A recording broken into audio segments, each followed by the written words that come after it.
नमस्कार। जिन किसानों की स्थिति को सुधारने के लिए पूरे देश में राजनीति हो रही है, उन किसानों की स्थिति क्या है उसको दिखाने के लिए अभी हम सासाराम के एक उर्वरक दुकान के पास खड़ा हूं और ये दुकान सुबह से ही पूरे भीड़ में एक तरह से तब्दील हो चुका है। किसानों का भीड़ यहाँ पर लगी हुई है और किसान यहाँ पहुँचे हुए हैं खाद को लेकर।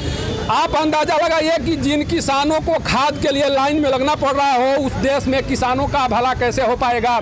ये नज़ारा है उस देश का जिस देश में किसानों के लिए अभी पूरा राजनीति चरम पर है और उन राजनीति का फायदा हर पार्टी उठाने के लिए तैयार है, लेकिन इन किसानों का दुख दर्द समझने के लिए कोई आगे नहीं आ रहा है। मैं उन किसानों से बात करूंगा जो सुबह से ही लाइन में खड़े हैं और उनकी समस्या क्या है मुसीबत, उन्हीं से बात कर जानने की कोशिश करूंगा कि किन समस्याओं को लेकर यहाँ खड़े हुए हैं। कहाँ आए हैं आप? सासाराम। क्या किस लिए लाइन में लगे हुए हैं? खाद के लिए। कब से खाद नहीं मिल रहा है? हम 10 बजे से आए हैं, अभी तक कुछ नहीं मिला हमको। लाइन में लगना पड़ रहा है खाद के लिए? लाइन में लगना पड़ा, सुबह से लगे हैं। बारिश भी हुआ है, बारिश में भीगते हुए लोग यहाँ पे खाद के लिए एकदम लाइन में लगे हुए थे। कितना चाहिए खाद आपको? हमको बस 4 बोरा चाहिए। मिल कितना रहा है यहाँ पर? 2 बोरा है। आप सोचिए कि इन किसानों की आवश्यकताओं की पूर्ति भी नहीं हो रही है, इन्हें खाद 4 बोरा चाहिए, लेकिन यहाँ नियम के हिसाब से मात्र 2 ही बोरा खाद दिया जा रहा है। आखिर 2 बोरा खाद के लिए किसके दुकान का चोरी करे? आखिर इन किसानों का आखिर कसूर क्या है? इन्हें जरूरत के अनुसार ये सत्ता पर काबिज जो लोग हैं उनको वोट देकर जिताते हैं, सरकार में उन्हें हक दिलवाते हैं, लेकिन इनके हक को दिलाने के लिए कोई सामने नहीं आ रहा है।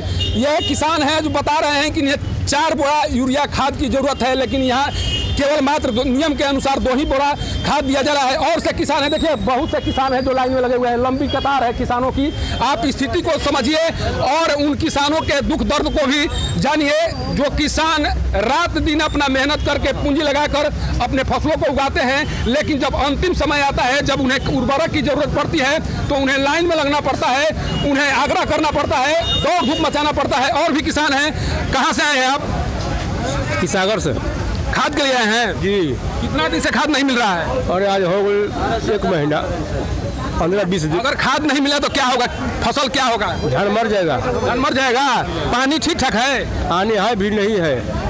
आप देखिए ये कह रहे हैं कि अगर खाद नहीं मिला तो इनकी फसल जो है मर जाएगी, लेकिन खाद देखिए यहाँ पर कुछ किसान है जो हल्ला मचा रहे हैं। यहाँ स्थिति क्या है? मात्र पूरा बताया जा रहा है कि रोहतास जिले में मात्र यही एक दुकान है जहाँ पर उर्वरक की सप्लाई हो रही है और यहाँ पर भी दुकान पर जिस तरह से यहाँ किसानों की भीड़ उमड़ी हुई है, उन भीड़ को देखकर आप अंदाजा लगा सकते हैं कि पूरे जिले में किस तरह से यूरिया की किल्लत है। यहाँ कुछ दुकानदार भी हैं, उनसे बात करेंगे कि आखिर स्थिति क्या उत्पन्न हुई है। अच्छा एक चीज बताइए, यहाँ उर्वरक के लिए लाइन लगा हुआ है, क्या बात है? जैसे ज़्यादा किसान होने के कारण लाइन से लग करके 1 बाई 1 करके लोग आ रहे हैं। कितना दिया जा रहा है खाद? 2 बोरा से लेकर के 4 बोरा तक।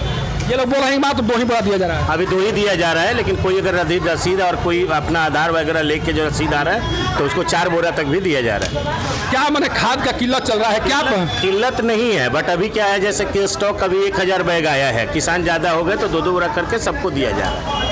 दुकान में खाद ही नहीं है तो दुकानदार तो असमर्थता जाहिर करेंगे, लेकिन सबसे बड़ा सवाल यही है कि जो जिनके ऊपर खाद की सप्लाई की जिम्मेदारी है वो अपना दायित्व तो निर्वहन नहीं कर रहे हैं, जिस कारण से देखिए ये लंबी लाइन लगी हुई है। सुबह से किसान यहाँ खड़े हैं, लेकिन उन्हें 2 बोरा खाद भी नसीब नहीं हो रहा है। अब सोचिए कि लगातार दिल्ली की सीमाओं पर किसानों का जो आंदोलन चल रहा है, उस आंदोलन को लेकर लगातार कांग्रेस, भाजपा, अन्य दल लगातार ये कह रहे हैं कि हम किसानों के हित में कार्य कर रहे हैं, लेकिन जो किसान के हित में कार्य कर रहे हैं उनका कहीं नामो निशान यहाँ नजर नहीं आ रहा है। देखिए पूरी तरह से रात भर जग कर लोग सुबह से ही आ रहे हैं और खाद के लिए लाइन में लग रहे हैं। जब कोई किसान अपनी फसलों को बचाने के लिए लाइन में लगकर खाद उठाव करे, उस देश में किसानों का भला क्या होगा आप समझ सकते हैं। सासाराम के उर्वरक दुकान से पब्लिक न्यूज के लिए सत्येंद्र चौबे की रिपोर्ट।